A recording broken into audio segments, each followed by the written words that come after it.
In 2019, everything was going great. I mean, we had just completed probably a 3 years or so of planning for this monumental move that Neuco, it would have been really the first time that all of us except, I would say, Paul, went through a move. And so we did all of this on our own, where we put a lot of time and energy and resources into coming up with a plan to move.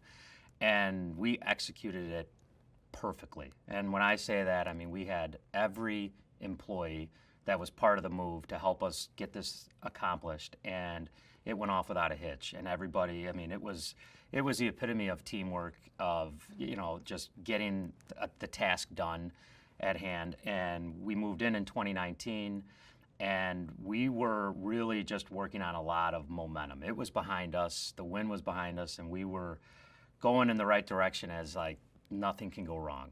And we finally had space. We finally had plenty of areas for employee growth. We had what we thought was everything we needed for sustained growth. And then 2020 hit and COVID came. And so that really did throw a major wrench into obviously our plans, but everybody's plans. And so 2019, we came off of a record year in sales. We had wonderful growth. We were adding employees at a very, very healthy rate. And all of a sudden, I was actually out of town at a conference, and I come back in the middle of March, and everything gets shut down. That was a scary time for me personally, and also for the company. I could say for me, it was the only time in my career that I have had to have conversations with my cousins in terms of, what do we do now? And are we going to have enough sales to be able to meet payroll? And those were the only times I've ever had these conversations with my cousins and my partners. And I could tell you, it was the most contentious time I've ever had here at Neuco.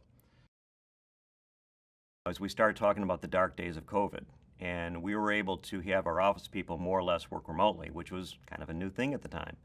Well, boxes don't move themselves, so our distribution center employees, we needed them to come in. And while we did some unique scheduling with them to keep things as safe as we could, there was all these rumors about how COVID was transmitted. Was it on the tires of your car? Was it on the cardboard in the boxes that we were shipping and handling? And you think back now on how silly that may or may not sound, but at the time it was very real. And we were putting many safety protocols into practice to make sure that our people were safe and could come to work. And you're watching the news then, and you're seeing, from New York, and you're watching the bodies pile up. And I was going to work every day and watching the news, and just, you're just taken back by what was really going on. It was a real fear.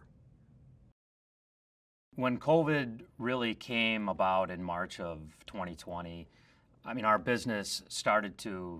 sales really started to go down. And in April of 2020, it really hit, I would say, rock bottom. It forced us to have conversations internally on what we do, how are we going to get through this. But really, at the end of the day, every single conversation started and ended with, how do we keep our employees safe? How do we keep them healthy? And how do we keep all of our employees? Those were really the three main factors behind all the decisions that we made, and all the conversations that were really built around it, was the employees. We never, ever wanted to let an employee go for something that was out of our control. And with COVID, we had to navigate around, obviously, a lot of different obstacles. But one of the things that we were extremely fortunate on is that our industry, and specifically the parts that we sell, was really deemed essential. And so we were able to stay open through everything. But even within that, there were still obviously many challenges, and one of keeping our employees safe. So all of our office staff we were able to send home, and we got laptop computers for every single office employee that they were able to, basically within a few weeks, everyone was at home, everyone was working full remote. But we also have our DC staff where, in order to pick and pack and ship boxes, you have to be there physically to do it. And we came up with a game plan on allowing employees to work for 5 hours a day, but yet we would pay them for the full 8 hours in a day. So that was something that the employees were extremely flexible, on being able to kind of adapt to the changes that were surrounding them day to day, but also the changes that we were trying to implement in order to keep them safe. And so we had our receiving and pick department coming in at 5 o'clock in the morning, and they would work for 5 hours. We'd shut everything down and clean the whole DC, and then we would have our pick team and our shipping team come in to get everything out for the final 5 hours of the day. So it was a challenging time for everybody, but it would not have worked without the people. I mean, we never got rid of anyone. As a matter of fact, we actually hired through those COVID months in order to keep things going. So, I mean, it's something that I think everybody looks back on as about as successful of a year that we could have had, given the trying times that everybody was in. During COVID, we started something with a daily communication over how things were at Neuco, what we were doing, and how we were trying to keep them safe. So I think that was really important for people just to hear from us. And sometimes, be honest with you, we would not have any real update, but we would just let them know that, everything, the status quo was going on. COVID. Those were some scary and dark days, I gotta tell you. We saw a demand level really dip, and we're just not really used to that, where we had to meet with our teams and say, yes, we're essential. Yes, it's okay for you to come to work. We had to figure things out. We didn't know what demand would be. We didn't know how much things would really get shut down. How serious were they about this? But where the demand stayed and businesses stayed open to some extent, as COVID continued, there was some down months, there was some up months, and it was kind of going back and forth. And by the end of that calendar year, we felt that there was some momentum and that demand was still there, and we needed to get inventory in-house to be able to satisfy that demand.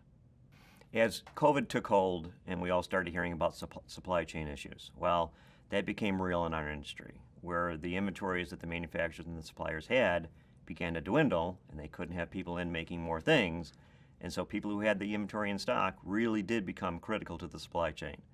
That's a big part of our inventory equation, how long it takes to get product. So as lead times doubled and then later tripled, well, guess what? Our inventory had to double and then triple to keep pace with that and make sure we had the right product in stock for our customers. During COVID, how critical we became to the supply chain really became evident as lead times began to grow, and that inventory we had, where we might see a sale of 1 or 2 in an item, became 4 and 8 and 10 and 20.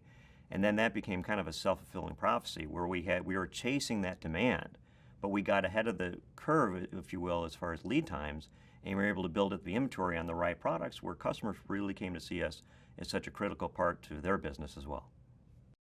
When COVID kicked in, we had to really reanalyze how we were doing business, what the numbers were. What did we have to sell to keep the doors open? What do we have to sell to make payroll?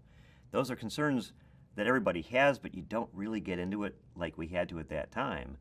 And while our fears were never realized to that extent, we were prepared to, if we had to kick money back in to make sure we made payroll, we were going to do that.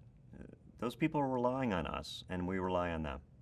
It's never been about employee count to us. It's all about, they really are part of the Neuco family, and we want to treat them well. We wanted to make sure that they were secure and that they were going to have a job tomorrow.